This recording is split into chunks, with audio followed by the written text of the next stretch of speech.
A wonderful guest here, Jeanette Milner-Walker from Bespoke Advantage. Looking forward to sharing a little bit more about the beauty industry with you. Jeanette has prepared something very interesting for us. There's social media, all of that is really important to a direct-to-consumer brand. In the beauty industry, people didn't used to use Amazon as a channel.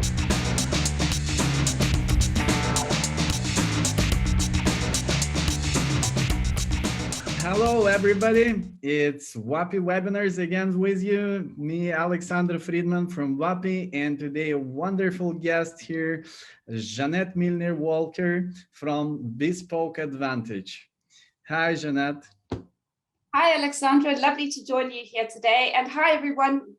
Thank you so much for joining us and looking forward to sharing a little bit more about the beauty industry with you. Thank you very much. Thank you for accepting the invitation and joining us. And I'm sure it will be a wonderful webinar.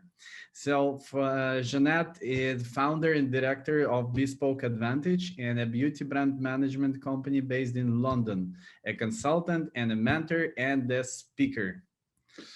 This is everything what I said is about you, right? Absolutely. Well remembered, Alex. That's super great. So tell us a little bit about yourself, about your business journey, and how did you come to this point? Okay, great. So what I'll do as I talk you through this, I'm just also going to share my screen as we go through this. So so for those of you who don't know me, let me just start by introducing myself. So as Alexandra said, I'm the founder and managing director of a company called Bespoke Advantage. And Bespoke Advantage is a brand management company which is based in the UK. And we specialize in working with clients across the beauty, spa, and the wellness space. Mm-hmm. So just in terms of my background, so I've been fortunate enough to actually been in this industry for over 20 years. So I've got 20 years experience of working in beauty, retail, and luxury goods. And as you can hear, I'm South African, and my career has taken me from South Africa to Dubai and to the UK, as well as across other markets. And prior to setting up Bespoke Advantage, I was a former buying and product development director. So in my role as a buying director, I developed products and brands for companies from value to luxury brands across the marketplace for Harvey Nichols, Boots, Body Shop, Marks and Spencer's, and for Crabtree and Evelyn. And then in 2017, I decided to take my experience of working for large multinational companies and retailers to setting up Bespoke Advantage, where we work very closely with our clients to help them to develop brands and businesses that have a meaningful impact in the beauty and the wellness industry.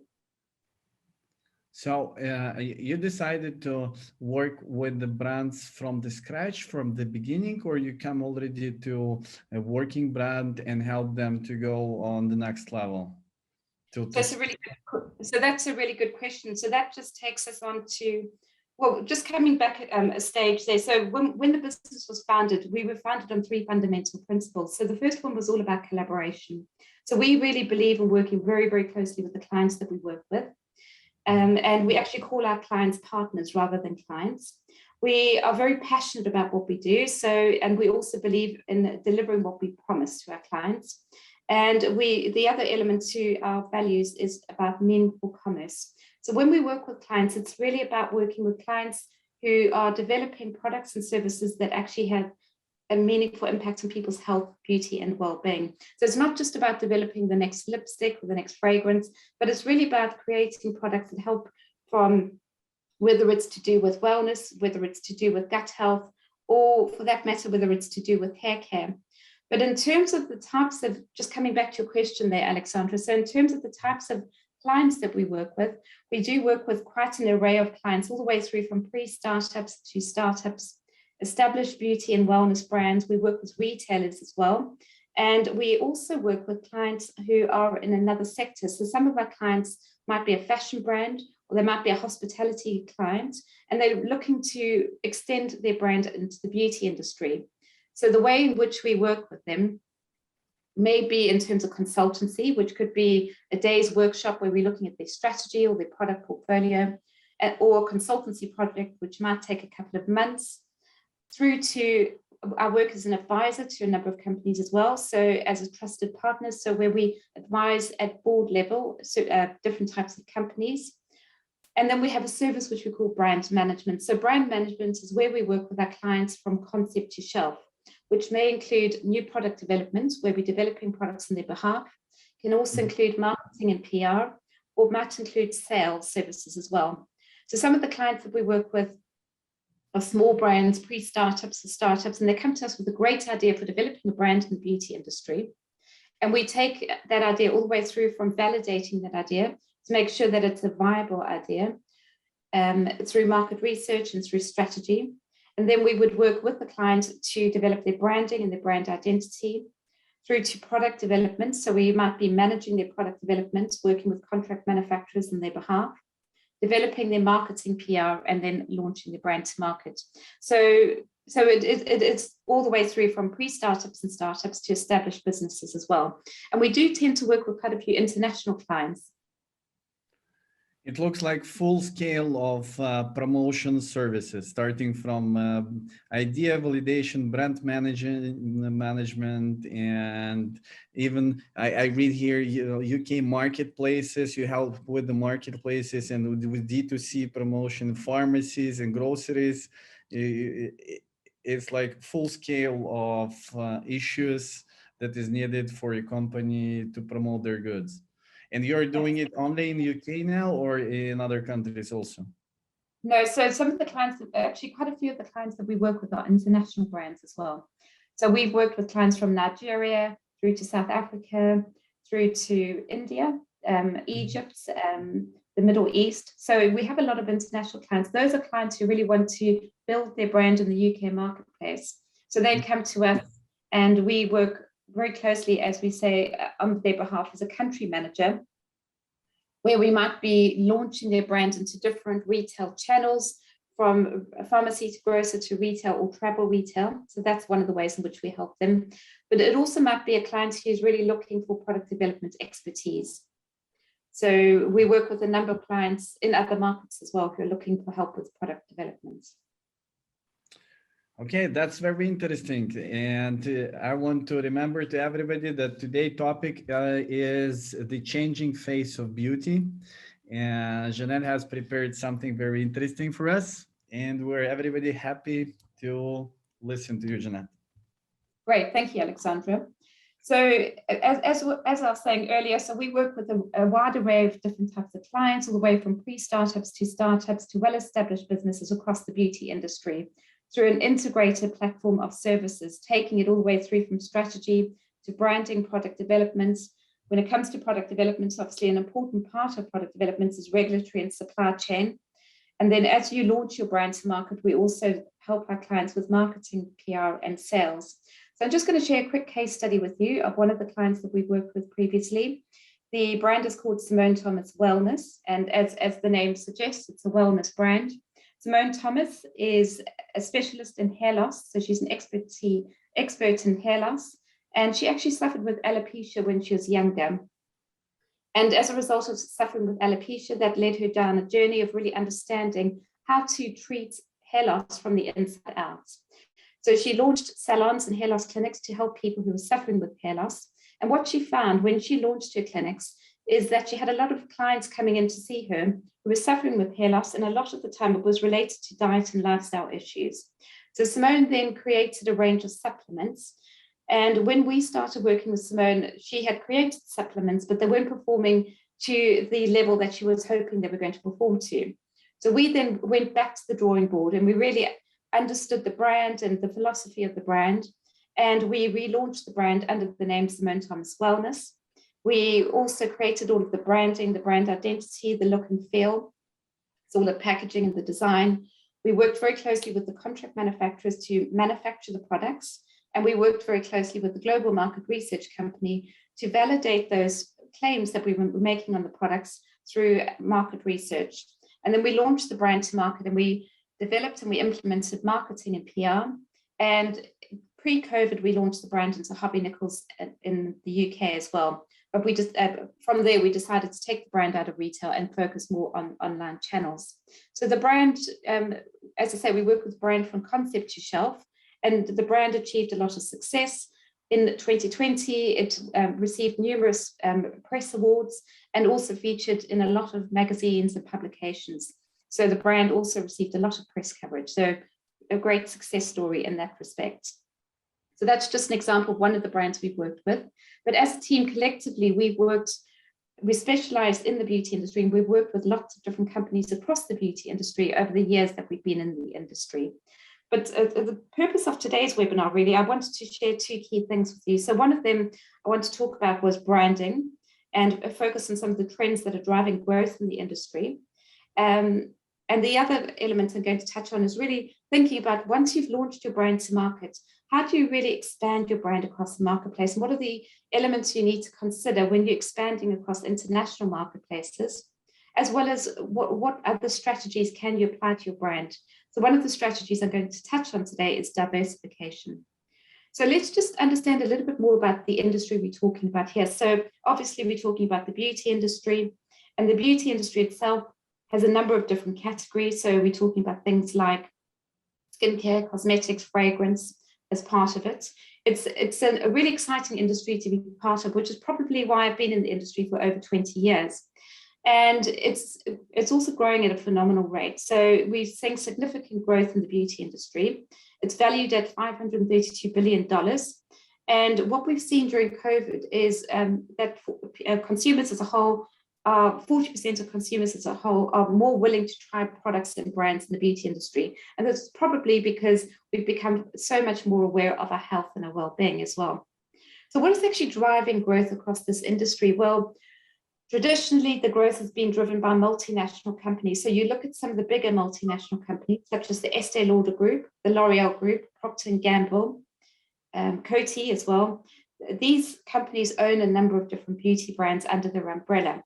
And over time, they've also acquired a lot of indie beauty brands. The other part of the growth has been driven really by indie beauty brands themselves. So indie beauty brands are more niche brands and generally smaller brands. And what we've seen over the last few years is people are really developing products from their homes, believe it or not. So some of these brands are actually being developed in somebody's kitchen as opposed to being developed by a contract manufacturer. And the reason why is because people have had the ability to go online and understand how to formulate products. And they've also, through online channels, had the ability to reach the end customer. So technologies enabled them to understand how to develop a product and then also to sell directly to customers. So that's another area that's driving growth. But as you can see on this slide, there are other consumer trends, and there are a lot of product trends that are driving growth as well. And some of those I'll pick up on in a moment. So you might be wondering why I'm now suddenly talking about the wellness industry when I'm talking about beauty, but that's because beauty is actually part of a far greater sector, and that's called the wellness sector. The wellness sector has been valued at $4.2 trillion in 2017 by the Global Wellness Institutes. And actually wellness as a whole is made up of a number of different subsectors. So within that, you can see we've obviously got beauty and personal care as part of that. But you've also got things like fitness, you've got your health, nutrition and weight loss, you've got preventative and personalized medicine and public health. And you've also got the whole wellness retreats, so the spa area of wellness. And there's actually a merging between spas and health and how people are moving forward and treating their health through wellness retreats. So this is the way the marketplace has moved, and beauty sits within this sector itself. So as I said to you, I'm going to touch on two things that are really important when we're talking about developing a brand in the beauty or the wellness industry. And one of those is branding and marketing. So we all know that branding is not about the logo or your colors or your font type. That's only part of it. Branding extends beyond that. So branding is really about your brand identity as well. And over the past 2 years, we've seen people heavily invest in their digital footprint. And that's actually part of your branding because that's part of your brand identity. So here we're talking about things like webinars, which we're doing today. We're talking about videos. We're talking about Facebook Live, Instagram Live. Branding's about the words that you use. It's about the language that you use when you're actually talking about your brand. And that's what differentiates your brand versus another brand. So it's not just what a customer sees when they see your brand, whether that's in a retail store or online channels, but it's also what they think about when they hear your brand. And that this is really important when you're thinking about developing your products, because it's not just the product, it's actually the branding, because that's the first thing that your customer sees before they even try your product. And if they don't buy into your branding and they don't trust your brand as a result of your branding, then they're probably not going to pick up your products in the first place. And as you can see from a study done by Edelman in 2019, 81% of consumers say they need to be able to trust your brand in order to be able to buy it. The other part that's critical when developing a brand is really your marketing strategy. So the purpose of marketing strategy is to drive sales and to build brand awareness. Those are the two key purposes of developing a proper marketing strategy. But in terms of developing an integrated strategy, that very much depends on your product and your service. And then it also depends on your customer. So who's the customer you're trying to sell your product to? And therefore, how are you going to reach that customer? So some companies are talking about developing a direct-to-consumer strategy. And therefore, they're looking at the online marketing strategy. They're looking at the content, the email marketing, their newsletters, their social media. All of that is really important to a direct consumer brand.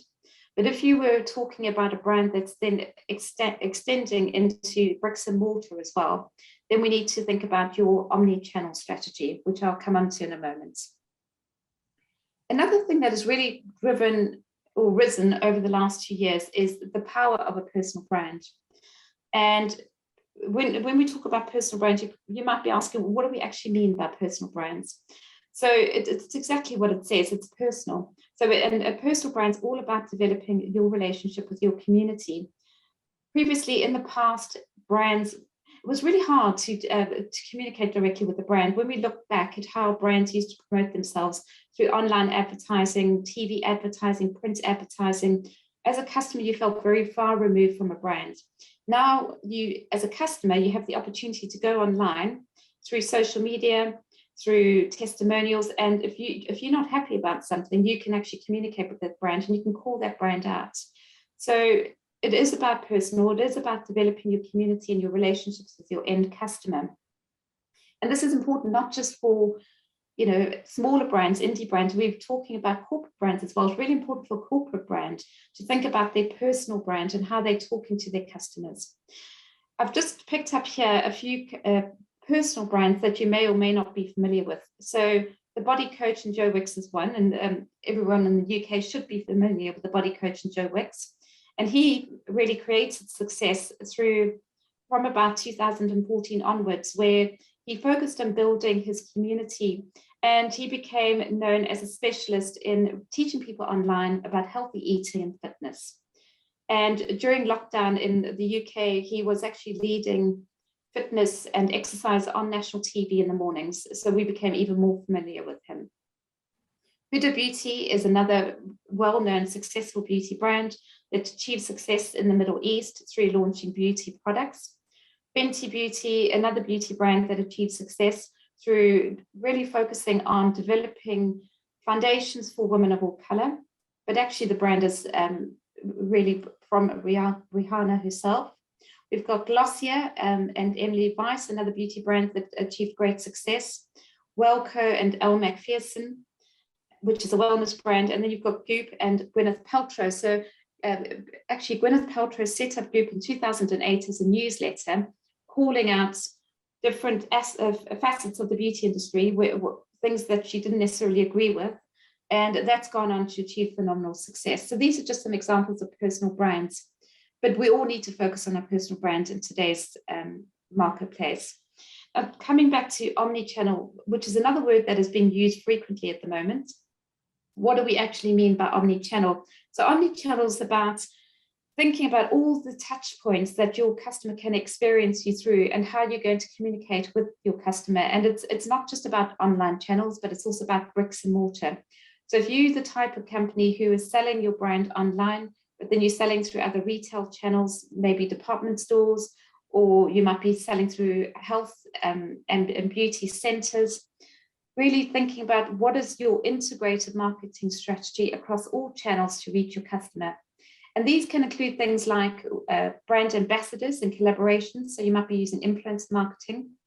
Testimonials are really important in terms of building social proof. Your videos, your content, as I said earlier, Facebook Live and Instagram are critical to really building that relationship with your customers. And then what we've seen more and more of during the pandemic is how customers, particularly because we've been locked down and working from home, and brands have been selling to customers who are working from home as well. How do you connect with customers, and how do you come across being authentic and transparent with your customers? So a lot of brands, particularly in the fitness arena, and actually in other sectors as well, have been delivering masterclasses through YouTube channels, or fitness classes as well, and through Facebook Lives, or looking at various retreats that they can deliver to their customers through online channels as well. So that's part of building your omni-channel presence with your customers. So as I promised you that we'd be talking about trends and what is driving really growth in the marketplace at the moment. So here's some exciting things to share with you. So one of those is what we call sleep optimization. Now, unsurprisingly, because we spend so much time online, we feel so connected online that we're actually struggling to sleep.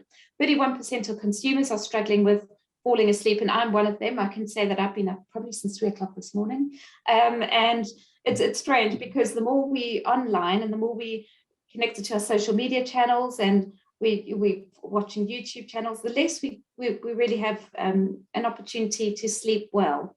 So there are a lot of brands addressing sleep, and they're doing this through a combination of apps. They're doing it through a number of different types of beauty products. They're also doing, and then you've got a number of other brands in wellness, whether it's mattress brands or different types of pillows that help you sleep better. But there's a lot of brands focusing on sleep optimization. Another sector that's grown significantly that we've all seen a lot of is CBD. So we all know what CBD is. But why is it important? So CBD has a number of health benefits. It helps us with weight loss. It's also used to treat things like mental health and anxiety. It's used to treat diabetes. It can help with stress levels as well. So CBD is popping up everywhere, whether in beauty, whether in wellness, in food as well. Collagen's another sector that's really important. So what is collagen? So collagen is a protein that's really good for our skin, our hair, and our nails. And our body naturally produces collagen, but as we age, the amounts of collagen our body produces depletes. So we need to supplement collagen. So we've seen a lot of collagen drinks, marine-based collagen as well. We've also seen a lot of collagen supplements. One of the brands that's been incredibly successful in collagen is a brand called Absolute Collagen, which launched directly online, direct to consumer, as in a powder format that you can create a drink out of. So that's been really successful over the past few years. And then supplements. So we now all seem to be taking supplements. So we've got supplements for our hair, our skin. We've got supplements that are really good for your gut health or for your bones. And it's a growing sector. So that's reported to be worth $15 billion US by 2023. So these are just some of the product trends that are coming through. But separate from the product trends, another area that's picked up on are consumer trends themselves. So one of the words that we hear more and more frequently used at the moment is conscious consumerism. So what does conscious consumerism actually mean? Well, it means that we as consumers have become so much more aware of the impact of our purchasing decisions. So we actually consciously consider the types of brands we're buying into and the impact that those brands are having on the planet and the health of the planet. And we're actually choosing to buy brands that we feel are more closely aligned to our values and beliefs as consumers as well. Veganism has really grown over the past few years, and it's interesting because I actually grew up in South Africa and I was born a vegetarian. My parents are vegetarians. Now, being a vegetarian in South Africa is really unknown of, particularly when I was growing up. Everybody in South Africa ate a lot of meat. But so it was very unusual being a vegetarian in South Africa. But now we see so many more people embracing vegetarianism or veganism, and it extends beyond what you eat. It's actually a lifestyle as well. So it influences the decisions consumers make across beauty products that they select to buy, as well as fashion products that they select to buy. Sustainability is critical, and it's high on everyone's agenda at the moment. And in the beauty industry, what we've seen is that as an industry, according to Zero Waste, the industry produces over 120 billion units of packaging each year. And we only recycle 90% through our kitchen waste and 50% through our bathroom waste. So there's a lot more that needs to be done in terms of sustainability and the impact that this is having. Transparency is a key consumer trend because as consumers, we want brands to be transparent. We want brands to share the ingredients that they use, how this affects our health and our well-being, and the impact that this has on us as consumers. Brand activism is another big consumer trend, and we've seen this actually during the pandemic through Black Lives Matter was a key one that came out through the pandemic. But we've also seen brand activism in terms of sustainability. So there's a lot of brands that are using their platform as a force for good and really calling out people who aren't supporting different types of consumer trends. And then the last one there is about wellness, more to educate us about our health and our well-being. So these are just some of the trends that are also influencing how we shop as consumers. I promised we'd talk about how we can expand our brand internationally. So first of all, once you've launched your business, you reach the point where you need to think about how do you expand your brand. And one of the ways in which to expand your brand is obviously through introducing new products and introducing new categories. But you can also expand your brand through brand extensions. So for example, you might be a wellness brand and then you decide to expand your brand into yoga or athleisure products. You can look at how you launch your brand into new markets. And you can also look at how you open up new stores in other marketplaces as well. So I'm just going to quickly touch on a few of those things. Mm-hmm. So what if we're talking about direct to consumer, a lot of companies actually start in direct to consumer. So they start with selling through their website to consumers, and then they might decide to then branch out into launching into stores as well. So they might go from direct to consumer into retail, so into bricks and mortar. Or they might also then decide to start selling through third-party websites like Amazon, or launching their brand into other marketplaces. So using agents and distributors to reach out and launch into other marketplaces. But when you're launching your brand across marketplaces, there's some things, fundamental things that you really need to consider. And one of these is warehousing and logistics. So if you're launching into a new marketplace and you're working with a distributor, how do you manage warehousing and logistics? That's a key factor to consider. And that's, I know, the one that WAPI obviously support customers with. But the other thing... This is the question where WAPI stands out and helps you to do it all over the Europe. Absolutely. And then the other implications, really thinking about things like tax implications. So when you're launching in another market, what does that mean in terms of tax and the impact that has on tax? But also when you're launching a beauty brand, what does that mean to you in terms of regulations? Because you have to ensure that your ingredients that you have within your products comply with other markets. So if your product has been created in the UK marketplace and it's then launching into the US marketplace, do those ingredients comply with that marketplace, or do you need to look at reformulating some of your products? When you launch into the Middle East, you need to think about actually compliance as well, because you have to register the products with the municipality. So there's lots of different factors you need to consider when you're actually launching your brand into international marketplaces. But those are just a few that I've touched on there. I'm going to now share just a few case studies of brands that have been very successful in growing, either through diversifying their strategy or actually being quite single-minded. Now, one of these brands is a brand called Lululemon, who I'm sure we're all familiar with. And they launched in 1998 as an athleisure brand. And at the time that they launched, their big competitors were Adidas and Nike as well. So these were big brands that we're talking about. But Lululemon has gone on to achieve phenomenal success. So they've done that through having a very single-minded focus, but adopting an omnichannel strategy. So they focus purely on the athleisure industry, and they launched internationally across different marketplaces, and they've opened up over 460 stores across international markets.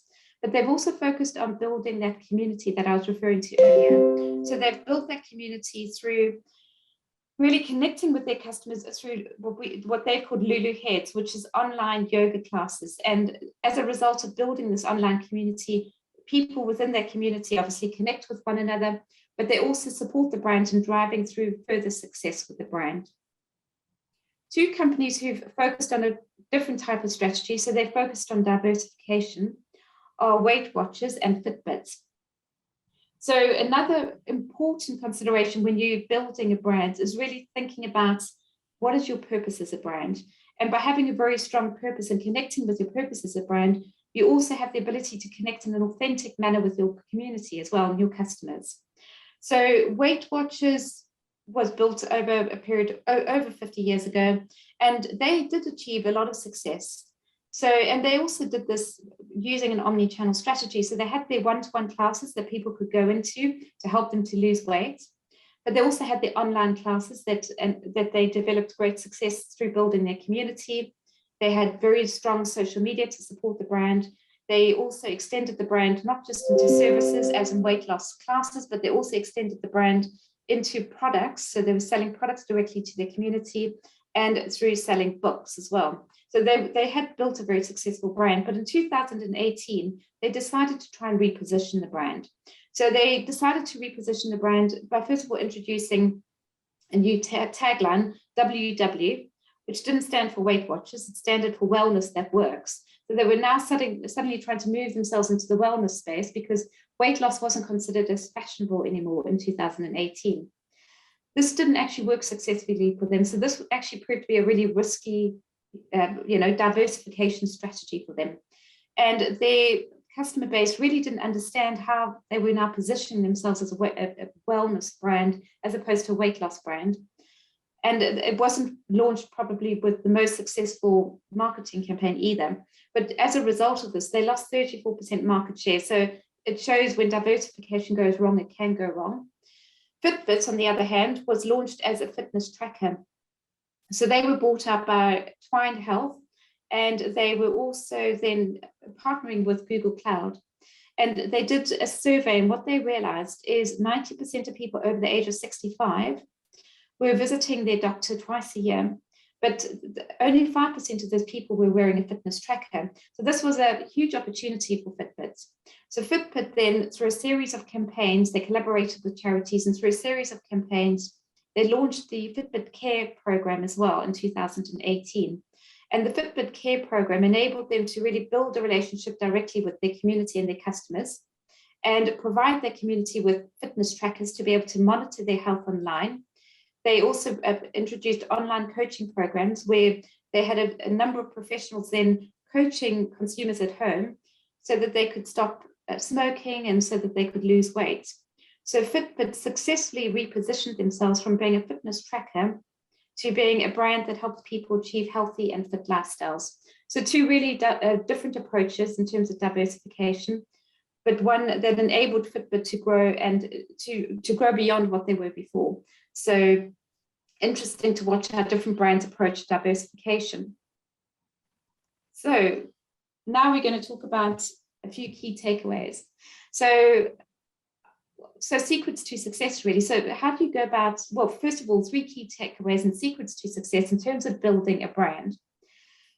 So what do we need to think about when we're building a brand? I've touched on a couple of things there. So I've talked about marketing, I've talked about trends, I've talked about really ways of growing your business across different international markets and through launching new products and categories. And we've also looked at different strategies. So we've looked at Lululemon, which had a very single-minded focus. And we looked at 2 companies. We looked at Weight Watchers and we looked at Fitbit, who both adopted a diversification strategy, but really had completely different outcomes from that diversification strategy. Secrets to success. So 3 key things I really touch on time and time again. And one of those is great innovation. So we can all ask ourselves, what does innovation actually mean? Because when we think about innovation, a lot of us think about we need to create something completely different, something that doesn't exist at the moment. And that's one way of looking at innovation. But the other way to look at innovation is actually look at what exists in the marketplace, particularly when we look at the last 2 years and the way businesses have changed. Look at what exists in the marketplace and then think about, actually, can you innovate what it currently exists so that you take it beyond its current stage? So if you've got a very successful brand that's always traded, for example, maybe it's an ice cream shop that's always traded through stores, so they've sold directly to customers, is there a way you can actually take that ice cream experience and bring it into somebody's home instead? So that's one way of looking at it. And actually restaurants, a lot of restaurants did this during the pandemic. So a lot of restaurants obviously were closed during the pandemic, and then they introduced an at-home service.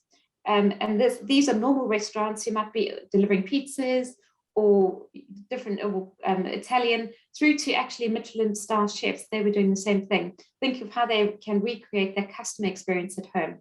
So that's one example of approaching innovation. Developing products people want and need. Now that sounds very obvious. Obviously, why would you not develop products and services people want and need?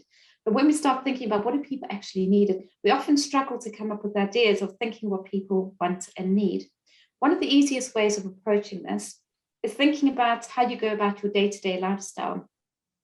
From the time you get up in the morning to brushing your teeth, having your shower, going out to work or going for your run, as you go through your day-to-day motions of your day-to-day lifestyle, what is it in that day-to-day lifestyle that you think needs to actually change, or how could you actually create something that makes it more efficient or easier? So that's one of the ways of approaching developing products people want and need. And once you've actually thought about that and come up with a few ideas, the next step is obviously to go out and do some market research around that and start asking friends, family, or maybe really going out and speaking to a market research company who can help you conduct market research. So that's one way of approaching developing products. The last one is making them easy to purchase. Now, one of the things that has changed significantly over the past few years is retail. In a good way. I love to shop. I'm a shopaholic. So I will shop anywhere, anytime, believe you me, all day long. But obviously that's not the idea, but it is great because you can do that. And you can now even order your beauty products online through Deliveroo along with the pizza. So if you want a pizza on Friday evening and you want to order your moisturizer, you can do the same thing at the same time through Deliveroo. Great to know.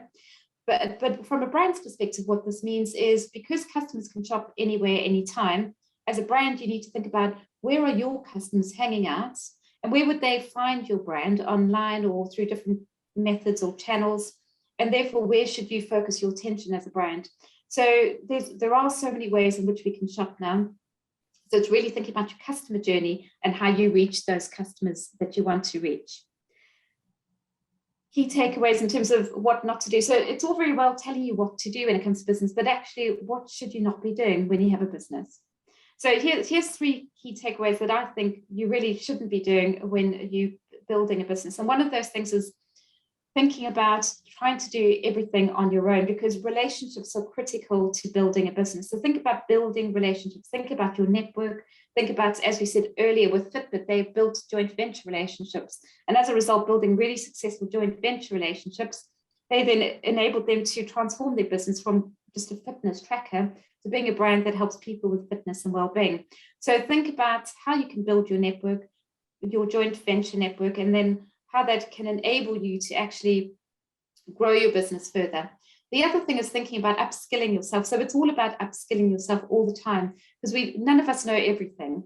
So it's a constant learning curve, and it's thinking about how do you learn, and whether that's online or whether that's through going to different classes or whether that's just building different relationships with different types of businesses. There's lots of ways in which to upskill yourself.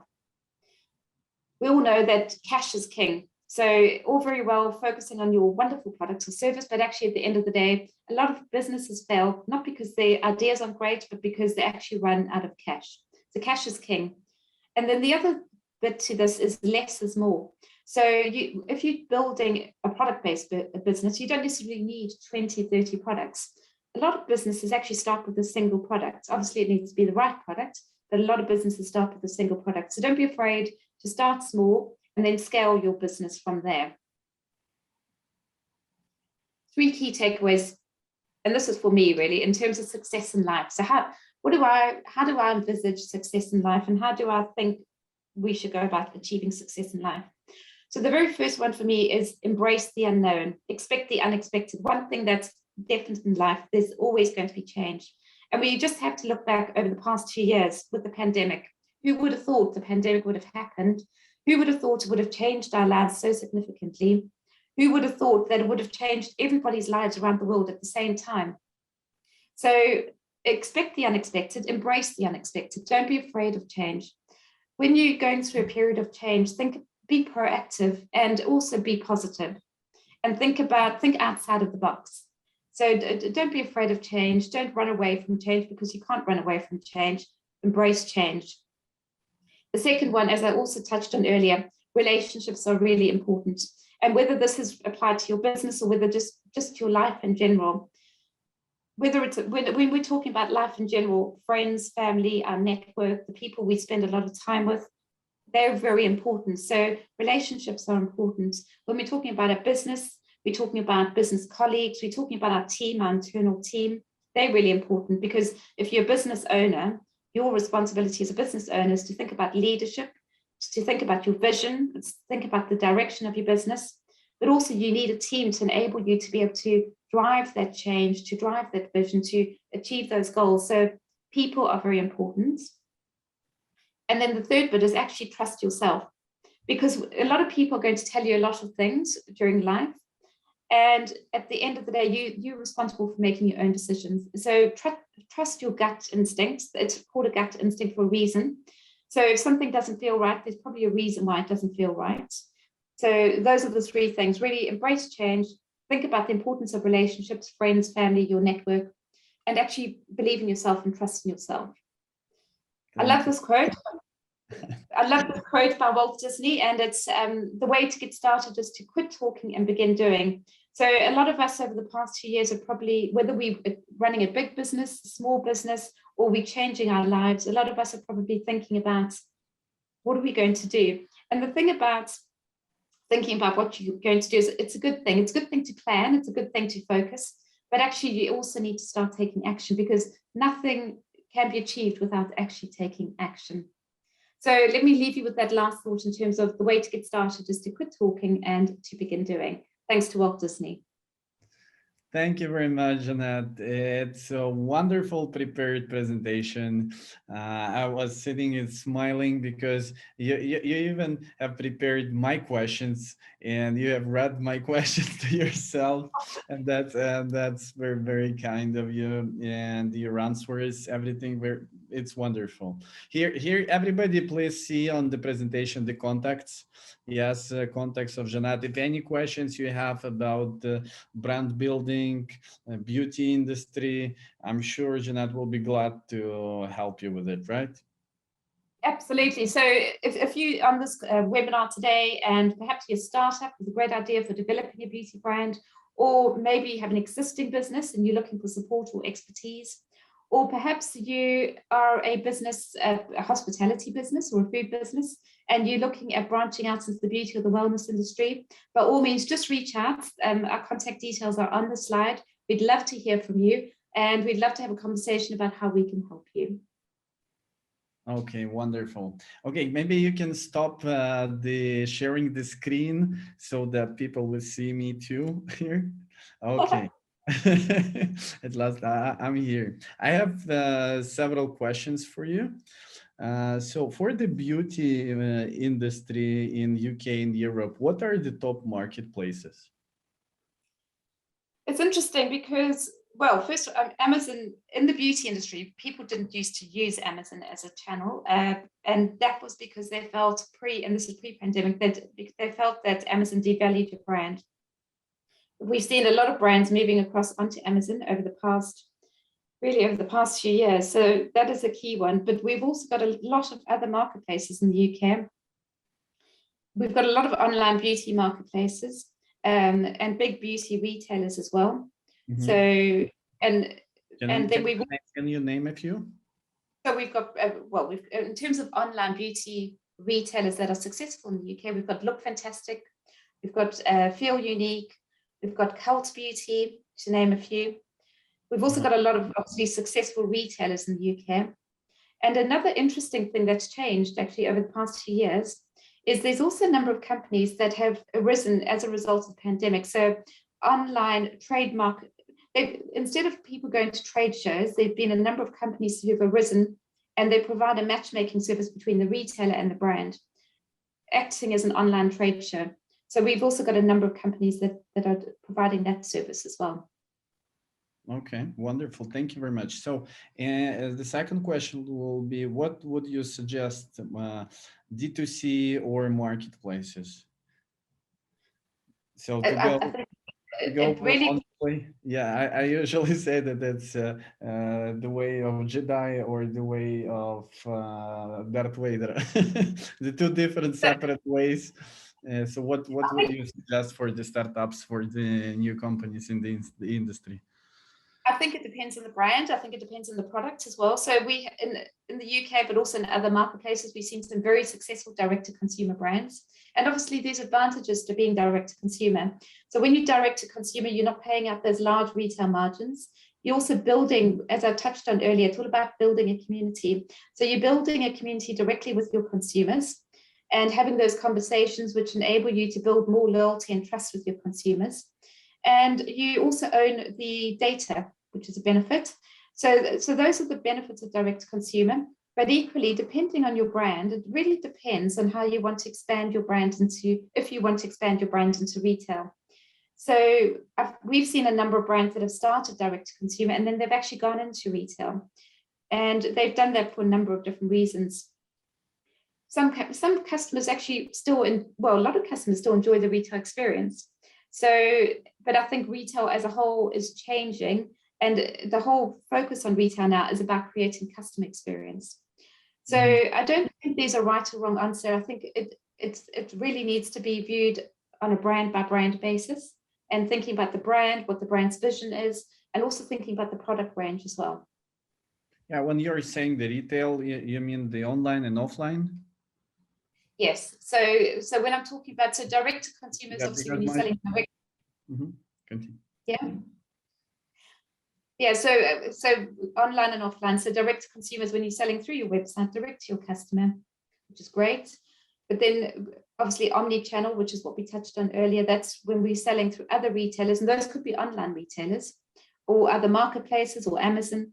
But also selling through bricks and mortar would be the other way to approach it as well. So there's no, I don't think there is. How important still is offline? Is it important or not? Yes, no, offline is important. But I think the whole retail marketplace is changing. So when it comes to offline, it is about creating that customer experience. So depending on what you're selling, people do still want to go in and touch and feel, different types of products. Particularly when it comes to fashion, it's often difficult to buy fashion online. When you look at beauty products, things like fragrances, when you're selling a fragrance, it's quite hard to buy a fragrance online if you've never smelt it before. So online is important, obviously, but equally is offline. And there's been lots of clever ways of selling to the end customer online over the pandemic. So thanks to augmented reality, virtual reality, lots of different types of apps have helped, particularly in the beauty industry. When we're looking at lipsticks, or we're looking at different colors, you want to be able to try things on. So, but offline is very important as well. I think it's just changing, it's changing the way people sell offline as opposed to what they were before. And we've seen that in the UK. We've seen a lot of department stores going through lots of change. We've seen obviously a lot of stores closing as well, but that's not to say that retail is not important, because retail is important. But what we've also seen as a result is we've seen a significant increase in online sales, understandably because of the pandemic. So people are now more comfortable shopping online, but they still want to shop in stores as well. Okay, thank you. One more last question that is always interesting for all the entrepreneurs is what is the budget from your thoughts to invest in a new product and go with a good branding so that it will be successful? What do you think? What must be the starting budget to go into the wellness industry? So once again, that varies. So when you're looking at this, as I might have touched on earlier, there's three key elements to building a brand. So one is obviously product development and your formulations and the benefits of the product. The other is marketing. And then the third one is sales. So in terms of a budget, the budget's going to vary depending on whether you're selling one product or whether you're developing a range of products that might be 5 or 6 products. Because when you're developing 5 or 6 products, you need to buy more stock. So the cost of product development is going to go up. And when you're working with contract manufacturers, they have minimum order quantities. So you might need to buy 1,000 units of each product before you get started. It also depends on whether you're going to be developing white label products or whether you're going to be developing bespoke products. So if you're developing white label, it's going to be quicker, it's going to be cheaper than developing bespoke formulations. So there's a cost in product development. There's a cost in marketing. Are you going to be selling direct to consumers online, or are you going to be selling through bricks and mortar? If you're going to be selling through bricks and mortar, then your marketing could cost you more. And then the third bit is in terms of also coming back to sales. Are you going to, if you're selling through retailers, they're going to be taking a margin from your products as well. So you're not going to be achieving as much profitability. So there's no short answer to that, but a lot of brands spend anything from 100 to 250,000 pounds launching a brand initially. And if they don't have the budget available, yeah, please a little bit slower. What is the amount? So it can, some brands might spend 100,000 pounds to 250,000 pounds. You can spend less, but a lot of the money that you need needs to go into marketing, because you can spend less on a product, but you need to think about how you're going to get the product to market. So it's all about marketing. Are you going to be doing Facebook advertising, Google advertising? So, and when we work with a client, what we do, because we work with clients all the way through from strategy, is we'll work with our clients and understand what they're looking to achieve. We will obviously do our market research around whether that's a viable idea, but we also look at their cash flow forecast and what they need. So their cash flow forecast, that initial budget that they need to get started, will be dependent on number of products, the type of products, and obviously the type of marketing they're going to do to get the product to market. I hope that answers your question. Yeah, that's wonderful. Thank you very much. Very absolutely exact information that will be 100% useful for the startups. And in general, thank you for preparing all the material for today. I'm very glad to have you on our webinars, and we will have a few more this year, right? We're going to have a few more, so one per quarter we're going to be running through, and we're going to be talking about different types of industry trends and what's actually happening in the beauty industry. So if you're interested, by all means dial in again and obviously listen to WAPI's webinars, because they're going to be covering us 3 more times. Thank you very much, Annette.